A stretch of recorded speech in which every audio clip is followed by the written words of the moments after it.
আমরা যদি বিরোধে লিপ্ত হই তাহলে পরাশক্তিগুলোর সুবিধা তখন আমাদের কাউকে দিতে হবে ট্রানজিট, কাউকে দিতে হবে সেন্ট মার্টিন, কাউকে দিতে হবে দেশের অর্ধেক। 24-এর ছাত্র নাগরিক অভ্যুত্থানের পরেও যদি সেই বিরোধ আমাদেরকে খায় তাহলে এতগুলো তাজা জেনজির রক্ত বৃথা যাবে। চিল্লায় বলো ঠিক কিনা? মনে রাখবেন, যখন আমি একা থাকি তখন আমি ব্যক্তি, যখন আমরা সবাই মিলি তখন আমরা শক্তি।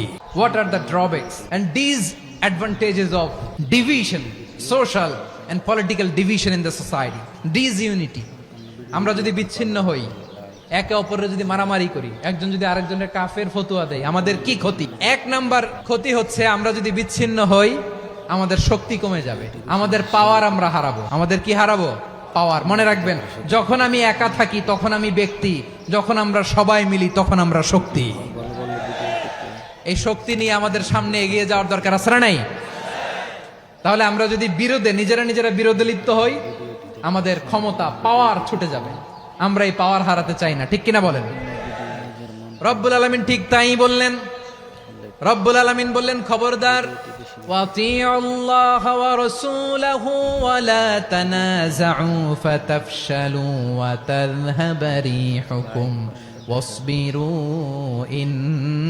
ইন্নাল্লাহা মা'আস সাবিরিন।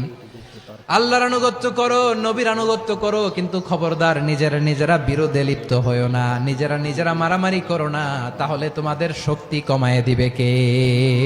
ফাতাফশালু, তোমরা সাহস হারাবা, ওয়া তাযহাবা রিহুকুম, তোমাদের শক্তি কমে যাবে, পাওয়ার কমে যাবে। তাহলে আমরা যদি নিজেরা মারামারি করি, আমরা নিজেরা যদি বিচ্ছিন্নতায় লিপ্ত হই, আমরা যদি মতানৈক্য করি, তাহলে আমাদের শক্তি কমে যাবে, ঠিক কিনা? আমরা শক্তি কমাবো। আচ্ছা, ছোট্ট একটা বাঁশের কঞ্চি যদি আপনারা দেয়, পায়ের মধ্যে ধাক্কা দিয়ে ভাঙতে পারবেন না? এরকম বাঁশের কঞ্চি যদি 20টা একসাথে জোড়া লাগায় দেয়, ভাঙতে পারবেন? কথা বোঝে নাই মনে হয়। চিকন একটা বাঁশের কঞ্চি দিলে ভাঙা যাবে না? এরকম চিকনই 20টা বাঁশের কঞ্চি একসাথে লাগাই দিলে ভাঙতে পারবেন? কারণ যখন আমি একা থাকি তখন আমি ব্যক্তি, যখন আমরা সবাই মিলি তখন আমরা শক্তি। আমরা যেন শক্তি না হারাই। আমরা বিরোধে লিপ্ত হলে আমাদের শক্তি কমে যাবে। এই হচ্ছে 1 নম্বর ডিসঅ্যাডভান্টেজ। 2 নম্বর ডিসঅ্যাডভান্টেজ হচ্ছে আমরা নিজেরা বিরোধে লিপ্ত হলে অন্যরা আমাদের মাথায় কাঁঠাল ভেঙে খাইতে সুবিধা হয়। কথা বোঝেন নাই?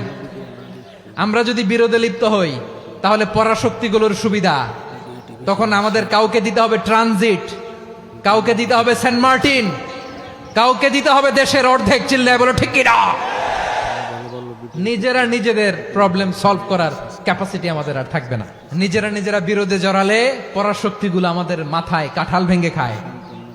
তখন ভারতের পিছনে দৌড়াতে, আমেরিকার পিছনে দৌড়াতে আমাদের জুতার তলা ক্ষয় হইয়া যাইবে। নিজেদের প্রবলেম সলভ করা যাবে না। আমরা যদি অন্যের পিছনে না দৌড়াতাম আর এই বিরোধকে থামাতে পারতাম, বাংলাদেশ আজকে যেখানে আছে তার কমপক্ষে 50 গুণ সামনে থাকতো। চিল্লায় বলেন ঠিক কিনা? তাহলে 1 নাম্বার ক্ষতি হচ্ছে আমাদের পাওয়ার লেস হয়ে যায়, আমরা দুর্বল হই যদি আমরা বিরোধ করি। 2 নাম্বার হচ্ছে পরাশক্তিগুলোর সুবিধা নেয়। 3 নাম্বার হচ্ছে আমাদের উন্নয়ন, দেশের উন্নতি, অগ্রগতি, এটা স্থবির হয়ে যায়, এটা বাধাগ্রস্ত হয়। প্রিয় ভাইয়েরা, ইউনিটি, ঐক্য হচ্ছে একটা দেশের উন্নয়নের মূল ভিত্তি। ইউনিটি অফ এ কান্ট্রি, এটা হচ্ছে একটা সাস্টেইনেবল ডেভেলপমেন্ট, সোশ্যাল স্ট্যাবিলিটির জন্য এটা অনেক গুরুত্বপূর্ণ। এজন্য বিরোধের কোনো স্থান আমরা দিব না, আমরা ঐক্যবদ্ধ থাকবো ইনশাআল্লাহ। বলেন, আর কখনো কাউরে কাফের বলে গালি দিবেন? তুই জাহান্নামী বলবেন? ঝগড়া লাগলে লাগাই দিবেন? তাহলে কি করবেন? মিলায় দিবা। আওয়াজ করে বলেন, কি করব? প্রিয় ভাইয়েরা, এই বিরোধ গত 50 বছর তো আমরা দেখেছি। ধর্মীয় অঙ্গন বলেন, সামাজিক অঙ্গন বলেন, রাজনৈতিক অঙ্গন বলেন, এই বিরোধ আমাদেরকে শেষ করে দিয়েছে। এই 24-এর ছাত্র নাগরিক অভ্যুত্থানের পরেও যদি সেই বিরোধ আমাদেরকে খায় তাহলে এতগুলো তাজা জেনজির রক্ত বৃথা যাবে। চিল্লায় বলো ঠিক কিনা?